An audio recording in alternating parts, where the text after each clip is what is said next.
story will commence in 10 seconds. 10 seconds. This is your 10-second warning. Thank you. My 10 seconds.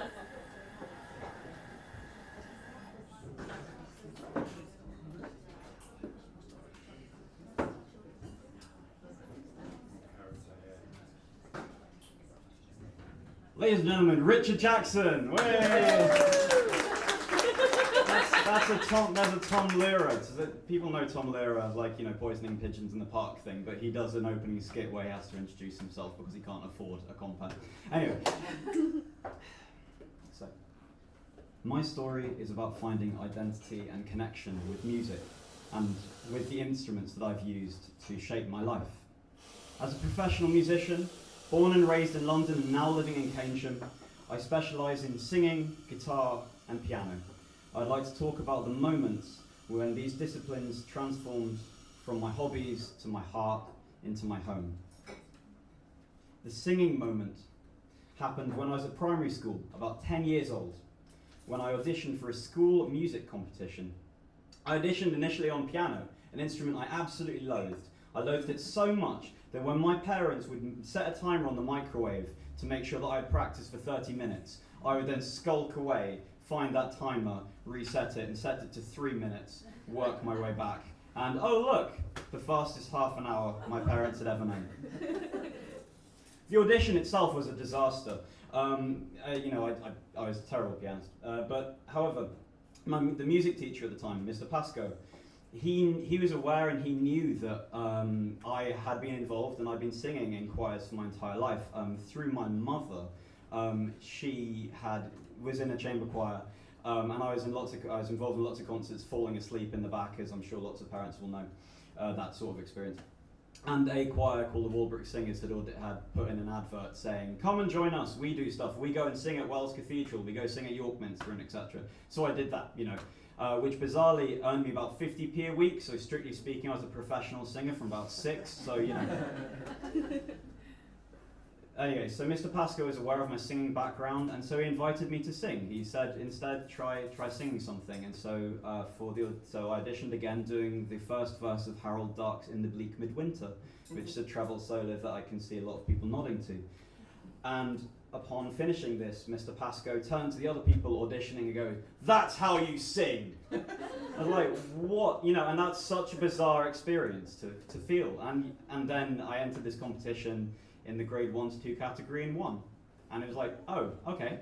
And it's just these odd little moments where you don't, I'd gone in thinking I was going to do piano badly and that singing was just this casual thing, but the teacher had gone, actually, I know you can sing, do it. And it's funny because having talked about and having thought through this story, it's funny how Mr. Pascoe has such a small yet such a huge part of my life. Even playing a piano duet with me in an assembly, and really promoting the importance of in-school performances, a tradition I uphold to this day with my pupils and possibly in his day. The guitar moment happened when I was 13, exploring my parents' CD collection and hearing the last track on Radiohead's album The Bends. Because there are some good people in this room, do we know what the last track of The Bends is? The last track of the track is called Street Spirit Fade Out. And from this very book, I ended up trying to learn. So what happened was I heard Street Spirit Fade Out, and that song entirely set my world on fire. I'd never made a connection to music like this. I'd never felt a real passion and real emotional understanding. And I put the track on repeat and immediately just started trying to learn air guitar, if I can do this, then I can play guitar. And just because you're a kid and don't know what these things are. But then I was fortunate enough to be able to go downstairs to get that guitar 29 years ago, take this book 29 years ago and start to learn. And I played nothing but that one song for 3 months. I'd started from nothing, I was only trying to play one song. I only wanted to play that one song, but after 3 months I was able to play that one song. And once I could play that one song, I then found other songs. And finally, the third instrument to talk about, piano. My piano moment came when I was 16. In the summer between GCSEs and about to start my AS levels. We're listening to bootleg live recordings of Muse shows, there was a moment when the frontman, Matt Bellamy, just played a little piano interlude between two pieces, a piece that I now know was Rachmaninoff's Prelude in C-sharp minor, which, because I'm a piano teacher, I have a copy of as well. But having never ever heard a piece like that, again, I was just like, what is this? This is piano. This is actually piano. This isn't that nonsense I was doing when I was 7 or 8, whatever. This is actual fire. And it was incredible, and I just immediately said, well, I've just got to learn piano again. So from then on, my days were just filled with piano practice. I'd fill any free lessons I had at school, skulk off to the music department's practice rooms. There, much to my shame, there would be the music store cupboard, and I'd pilfer and possibly borrow on a long-term basis some grade 1 material, grade 2 material, because it was literally gathering dust, and I just needed notes. I needed to start trying to learn to do this because I hadn't cared about that, and that was now something I had to do. I even borrowed the key to the local church so that I could go around like after hours, and playing, getting there at midnight and then starting and playing the piano that was there until the birds started joining in.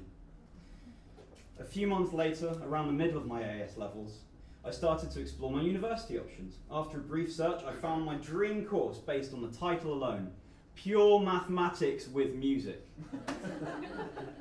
Something about the name of that course just felt so ridiculous and fascinating to me that I knew that that's what I had to do, combining something I was relatively good at with something I was passionate about. After a bit of research, I took a shine to one particular university, Cardiff.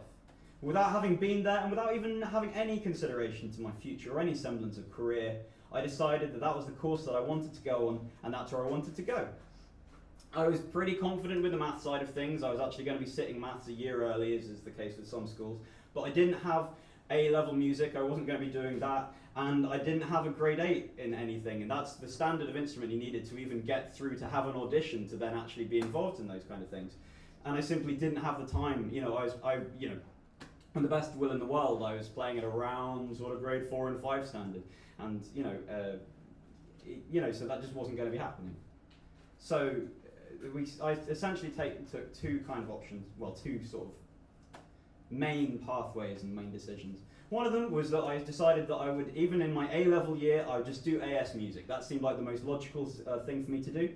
And so I went to the school office and requested I would like to do AS music. And they said, no, it's at the same time as A-level biology. And I was like, okay. And I walked out and walked straight into AS music because, I was about to go into biology. And then I was on AS music. And I have no idea at all how any of the administrative things about this school worked out. I don't know if it was in a pre-digital thing where some box was ticked in the wrong, but then I was doing music AS. I was also doing A-level biology and no one ever really questioned it. I just happened to, miss a lot of A-level biology lessons. But that's what I needed to do, and that's just what had to be done. And then the other side, which is just so ridiculous to me, that I've been told is actually something that quite a few people do, is a suggestion from my mother, which was basically, get to university on any course, get your place, get your accommodation, get your funding, change course. And that's, in a long, spoiler alert, essentially what happened. I spoke to the head of admissions at the Cardiff University Music Department, a lovely man called David Beard, who I know to this day, who confirmed that this was absolutely fine, somehow entirely going bypassing the grade 8 and actual musical ability side of things. And then I just called and just asked me to call back after my summer exams, just when the results were through. So basically I applied to Cardiff on 3 different maths courses, like maths with stats, maths with something else, and just filled up my UCAS choices with whatever other next place universities were there. Cardiff was the only, I decided on Cardiff, and that was the one I was going to go, and then I visited it, was like, yep, cool, I was right. And it's just one of those things that it just suddenly clicked. And bizarrely, because of UCAS points-based entry, I'd actually achieved what I needed to do for that course in the Easter. So bizarrely, I then didn't actually have to sit any summer exams, strictly speaking. I would do, but that's by the by. I'd sit those exams, and so I would actually end up getting an A in maths and C's in every single other thing that I did, including AS music and including A-level biology. A phone call later and all was set. I was in an entirely unqualified position, was going to Cardiff University to study pure maths with music. September 2005 saw me move to a place that would become my home for the next 12 years before moving to this fine town. So, the time at university, very briefly. Having started university, I immediately threw myself into every possible opportunity to learn and grow as a musician, as every day I woke up knowing that essentially I did not deserve to be there. And that's one of those interesting things, when it's lovely to kind of bypass these things, but everyone else in that building, at the minimum, has grade 8, and you do not. I page-turned, I conducted, I accompanied, I learned to play double bass just so I could play in an orchestra for the first time, and in jazz quartets as well. I did sound and lighting for shows, I MD'd for musicals, I wrote songs for pantomimes, performed at open mic nights, sang for the local cathedral, was the secretary and then the chairperson for the music department's staff student committee. I was even a professional photocopier for the BBC Singer of the World competition. These are the kind of things that I did. Oh yeah, and I casually did half a maths degree as well. I actually had to put that as a little side note in my little talk. Yes, you did actually do half a maths degree. I was determined to support my weaker musical ability with sweat and hard work, having arrived with lesser credentials than everyone else in that course. Then, after university, moving to 2010, when I'd leave Cardiff University with my degree in pure maths with music, and then also with a master's in composition, again not actually having a grade 8 at any instrument whatsoever. I walked straight into a call centre job at Admiral Car Insurance because that's what you do when you're a fledgling artist and you're in a post-2008 UK. While I was there, amongst the other things, I worked my way to becoming a computer programmer. I actually went on night school courses to learn coding, which actually Admiral supported. I remember really interestingly that the Admiral Car Insurance had a scheme where if you requested education which was related to your job, they would actually part fund it, or like fully fund it, I think. No, it was 90% funded, so I paid like a tenner, it was crazy. And there was just the local lifelong learning centre which did night school computer science things, so I did a bunch of courses in that and worked my way to being a computer scientist, or a computer programmer at the very least. However, the most relevant part of the Admiral part of this story is to take advantage of their career break policy, which is fascinating to me. It's a system that rewards 3 years of service working for Admiral with the opportunity to take a break from employment there, so to be able to take a 6-month gap. It's essentially aimed at students who have just gone there as their first job, are there for 3 years and go like, you know what, I really want to go travelling. The Admiral retention ahead for that is basically, oh, by the way, you can go travelling and we will keep you because, retention's a big old deal. And so, but I wanted to use that to try out being a musician. And so I did. And the most interesting, the pivotal moment that really changed everything, aside from the messing up of the pages of my talk, the most interesting part of the career break and the real defining moment was when I got offered a job as being a conductor for the in-work choir of Company's House. So hilariously, I actually became a government-paid musician, which is definitely, possibly one of the only handful of people that's true for. And that's being able to, having to say, by the way, we'll offer you this job, but are you definitely actually available for it? That was the moment where I was like, I am available for it, and I don't need this job. I don't do my Admiral job. I actually can do this. And that's what really, really started it. And so today, I earn my living primarily through instrumental teaching.